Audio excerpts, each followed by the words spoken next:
आपल्या समोर येते. पुन्हा एकदा टाळ्यांनी स्वागत करूया रागेश्री बैरागकर.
इतकं छान गायल्यानंतर काय करायचं आता परीक्षकांनी? हा किती वरती मिळतं? नीच्या वरती मार्क नाही येत ना मग. खूप छान झालं बाळा गाणं, खरंच खूप छान झालं. आणि तू एकदम तल्लीन होऊन गात होतीस ना, ते आणखीन छान वाटतं. थँक्यू. हा आपण आता इतकं छान तू गाणं गायलीस तर आपण कोणापासून सुरुवात करूया सांग? अवधूत दादा. अवधूत दादा. रागेश्री म्हणजे तू म्हणजे बोललं पाहिजेच का काहीतरी? म्हणजे माझी फक्त दातखिळ बसलेली नाही आहे, एवढं आम्ही आ करून गाणं आहे करतो मी. अगं काय तू काय गायली आहेस, केवढी समज तुझी. तू खरंच लहान आहेस ना, म्हणजे 11च्या खालचा आहे ना गट वयोगट. मला तर 25चा पुढचा वाटतोय बघ तुझा वयोगट. खरं सांगा. 11चीच आहे. नाही माझ्याकडे शब्दच नाही आहेत, इतकी छान गायलीस तू ग. थँक्यू. चाबूक गायलीस, चाबूक. थँक्यू. रागेश्री, तू यमन इतका सुंदर उभा केलास आणि किती मोठ्यांसारखं गाता ग तुम्ही. खरंच कौतुक वाटतं, खूप कौतुक वाटतं. कारण या यमनमधल्या इतक्या सुंदर सुंदर जागा, विशेषतः तीव्र मध्यमची जागा तू इतकी सुंदर घेतलीस, हे खूपच मजा आली. खूप छान. थँक्यू. किती कौतुक करू तेवढं अगदी कमीच वाटतं. अगदी त्या इतक्या कठीण जागा असा आनंद घेऊन गाणं हे खूप कठीण आहे. आणि अशा वेळी आमच्याकडनं वाहवा अगदी आपसुकच निघतो. सुंदर. थँक्यू. आता इतकं सगळं बोललं गेल्यावर काय बोलू. खरंच खूप छान गायलीस बॉस. तुझा पहिला जो भय इथलेचा ले जो नोट लागला ना, तेव्हा संपलो आम्ही सगळे. मस्त सूर लागलेला, खूप छान. मी पूर्ण गाणं तुझं डोळे बंद करून ऐकलं. रागेश्री नावाची 11 वर्षाची मुलगी गाते याच्यावर कोणाचाही विश्वास बसणार नाही.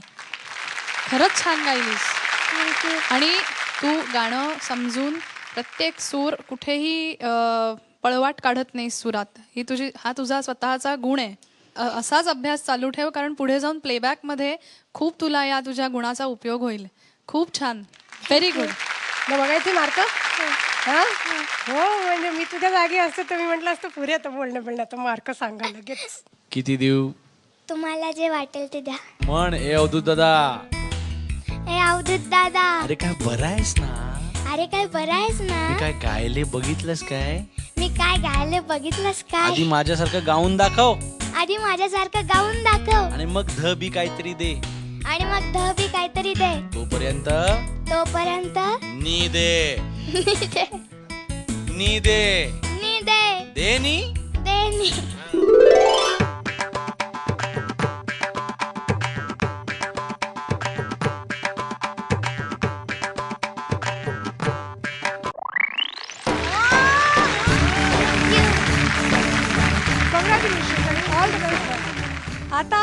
बापरे, 2 आजही मिळाले. आणि आता यानंतर पुन्हा एकदा आपल्या समोर येते आजच्या भागाचं शेवटचं गाणं घेऊन कार्तिकी गायकवाड. बीज अंकुरे अंकुरे ओल्या मातीच्या कुशीत, बीज अंकुरे अंकुरे ओल्या मातीच्या कुशीत, कसे रुजावे बियाणे महाराणी खडकात, बीज अंकुरे अंकुरे.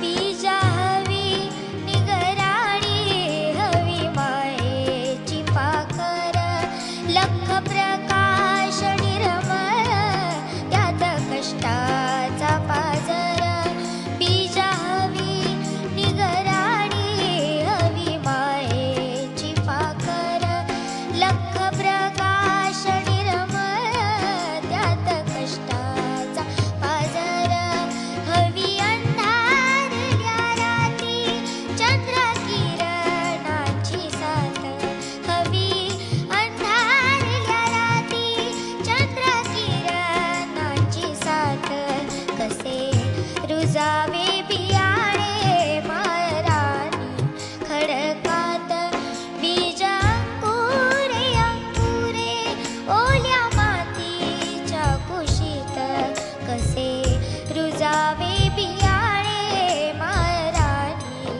खडकात, बीज अंकुरे अंकुरे. कार्तिकी, सर्वात आधी खूप थँक्स, कारण मी अनेक वर्षांनी हे गाणं ऐकलं परत. आणि मला एकदम सिरियलची आठवण झाली, ज्या सिरियलमध्ये शीर्षक गीत म्हणून हे गाणं वापरलं होतं. खूप छान गाणं होतं. आणखीन मला परत एकदा मी एकदम तुझं गाणं सुरू झालं, म्हटलं हे गाणं कुठे ऐकलंय, आणि मला 1-2 सेकंद लागले आणि नंतर एकदम आठवलं. खूप गोड गाणं आणि थँक्यू व्हेरी मच इतकं गोड गायल्याबद्दल. Kartiki, thank you very much. पल्लवीसारखीच माझी अवस्था झाली आहे की वो कागज की कश्ती व बारिश का पाणी सारखं एकदम लहानपणीचे दिवस आठवले की उगाच भरून येतं. नक्की काय, तसं काय आपलं बालपण फार वाईट गेलेलं असतं अशातला भाग नाही, पण बालपणीचा काळ सुखाचा म्हणून आपलं जेव्हा बालपण हरवतं त्यावेळेला आपल्याला मोठं झाल्यानंतर खूप वाईट वाटतं. हे गाणं तुला पाठ आहे ना, हे कायम पाठ ठेव. मोठं झाल्यानंतर तुला ह्या गाण्यातली खरी गंमत कळेल, त्यावेळेला तू ते गाणं स्वतःसाठी एन्जॉय करशील. हां, माझे खूप खूप आशीर्वाद तुला की तू मला माझ्या बालपणीची इतकी छान आठवण करून दिलीस. थँक्यू. कार्तिकी, अतिशय सुंदर गायलीस आणि तुझा आवाज अगदी निर्मळ आहे. आणि मला त्याचं वैशिष्ट्य असं जाणवतं की तुझ्या आवाजाला रेंज खूप सुंदर आहे. जशी तू वरपर्यंत गाऊ शकतेस ना, तशी आत्ता जे निगराणी या शब्दावरती खोल खाली बेसमध्ये आवाज जो तुझा गेला, तोही बेसमध्येही आवाज खूप सुंदर लागतो. हे मला तुझ्या आवाजाचं वैशिष्ट्य खूपच आवडलं.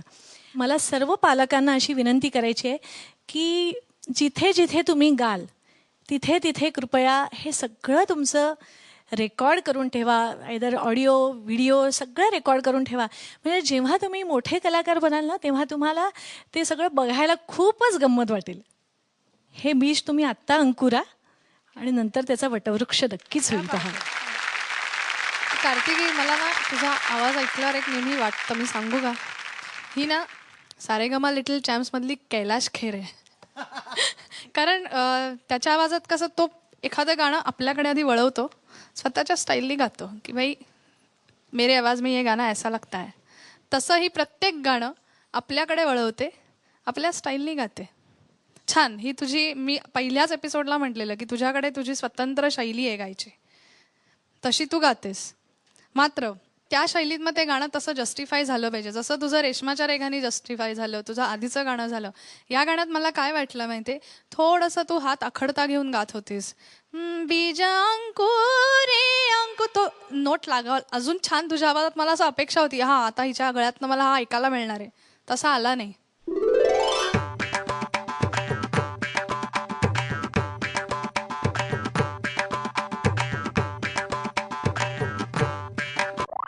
दोन दहा मिळाले. Congratulation. Thank you. All the best. हां, तुम्हाला कोण वाटतंय? काही अंदाज